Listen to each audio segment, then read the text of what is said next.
Greetings everybody, welcome to my first retro review of the Sonic the Hedgehog comic series, and for this one I have chosen Sonic the Hedgehog issue 171. Now I've chosen this issue because recently I've watched an LP of Shadow the Hedgehog online. Well, it's an okay game, but this comic here essentially is the abridged, shortened version of Shadow the Hedgehog's story, what his purpose is and stuff. So, this issue starts with Shadow pretty much saying to Dr. Eggman, where is Professor Gerald's diary? And of course, Sniffly wanting to save his hairs, he said, it's in Eggman's private study. But then of course, Shadow yanks Sniffly's hairs out because, well, that's for wasting his time. Shadow finds the diary hidden in one of Eggman's books, and he decides to head over to the one place he can trust at the moment. So, back at Freedom HQ, Sonic here is looking for his girlfriend, Fiona Fox. Yeah, around this time, she and Sonic were in item, much to Tails' chagrin, because Tails had a big old crush on Fiona. And of course, Knuckles stopped by for some reason. He has extreme gear. I don't know why. Pretty much what happens at this point is Shadow is running from some egg pawns who pretty much want to, take him out for betraying Dr. Eggman. Sonic and Tails take him out no problem. But unfortunately, in the attack, the data disk got damaged. Shadow's all worried, like, oh no, the data. Of course, Sonic's like, it's alright, Baker. Everything will be alright.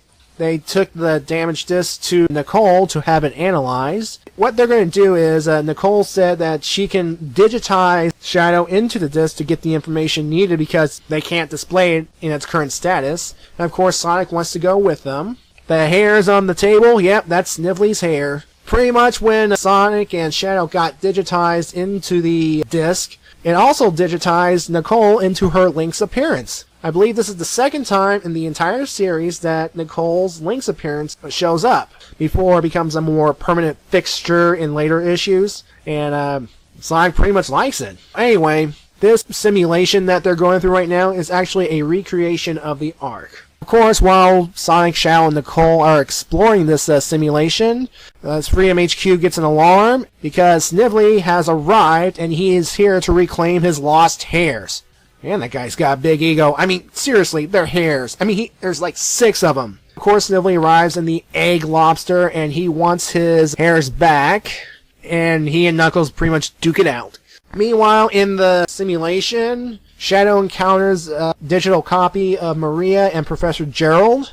And of course, Professor Gerald explains that Shadow is the ultimate life form of Mobius, and he was created originally to get a cure for Maria's neuroimmunodeficiency syndrome. Professor Gerald couldn't get a breakthrough, so he enlisted the aid of Black Doom, and of course Black Doom, like in the games, gave a piece of himself into Shadows to help create the ultimate life form, and then like in the games, Black Doom would return in 50 years to pretty much take over the planet. But in the comic universe, however, Black Doom is late, and that's because they are held up by the enemy race known as the Zorda, those squid tentacle things that live in the water. The ones responsible for bombing the Earth with gene bombs and help create Mobius as it is today. Pretty much Shadow here is confused at this point. Is he a cure or a weapon? Professor Gerald says that he is a savior, a protector of Mobius. And then pretty much everything, the data gets worse, everything's starting to collapse, and Sonic and Nicole's wants to get out ASAP. And then Maria gives Shadow some parting words. You have to protect everybody. This is the only time where we see Shadow shed a tear because he's about to lose Maria again for good. Anyway, they manage to escape, no problem. Tails informs the duo that Knuckles is finding the egg lobster, and of course Knuckles is losing until Shadow spin dashes the egg lobster in one go.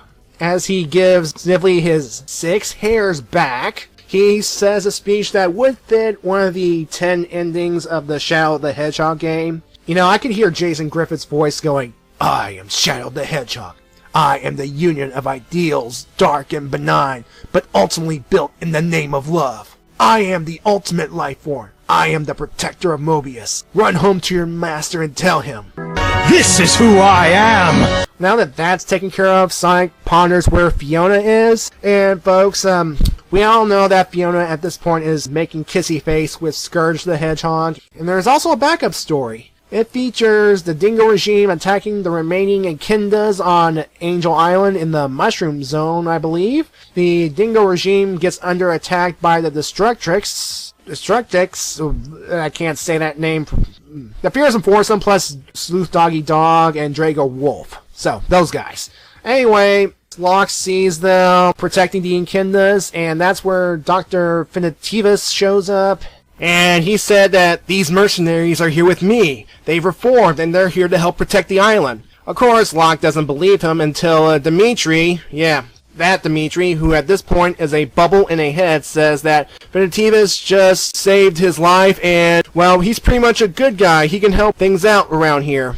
This pretty much eases Locke a little bit, because Locke wants to search for the missing Brotherhood, and what seals the deal for Locke beginning his search is Finitevus suggesting that he contact Knuckles. Now at this point, Locke and Knuckles are, well, they're pretty much estranged. Finitevus gives Locke one of Finitevus' warp rings so that he can travel throughout the world. Locke says he'll be checking in frequently to make sure things are okay, so... Yeah, Locke, you are pretty much leaving the Master Emerald in the care of a creepy-looking guy and his band of mercenaries. Jeez, I know Knuckles is an idiot, but I guess the apple doesn't fall too far from the tree now, does it? Alright, and once Locke leaves, Finitevus and Dimitri warp to the Master Emerald room, and Dimitri's all ashamed because he had to lie to Locke in order for Locke to leave. But then, of course, Finitevus has said it's necessary because part of his plan does involve the Master Emerald, and he's going to use it to change Dimitri back into his old form of Enerjack. This issue is Ian Flynn's 11th as head writer, and at this point in his run, he is still cleaning up the mess the previous writers have left. What he's doing is he's pretty much getting Shadow out of Eggman's employment, and we will see later on that Shadow will end up in the service of Gun. And it'll also resolve the whole Fiona-Sonic plot and the feelings between Sonic and Tails, because in this issue, Sonic's pretty much a jerk when it comes to his feelings for Tails, because Tails still has a crush on Fiona, and Sonic, by dating Fiona, he's pretty much betraying his little buddy at this point. But that won't get resolved until issues 178 and 179. And then, of course, there's the whole subplot of Finitevus using the Master Emerald to bring back Enerjack. But, spoilers for those who haven't read that far, it will not be Dimitri who will become Enerjack. It will actually be good old Knucklehead. And of course, again, this is the abridged version of the Shadow the Hedgehog video game story. Very abridged because, for some reason or another, Black Doom is not going to appear in the comics because of Sega restrictions. Tracy Yardley does the pencils in both the main story and the backup story. Some would say that his artwork is actually better at this point in time, but as long as it looks good to me, I'm fine with it. Alright, overall, this issue is a cleanup issue and a setup issue. Alright, folks, thank you for joining me on this retro review. Have a good day, and I'll see you next time.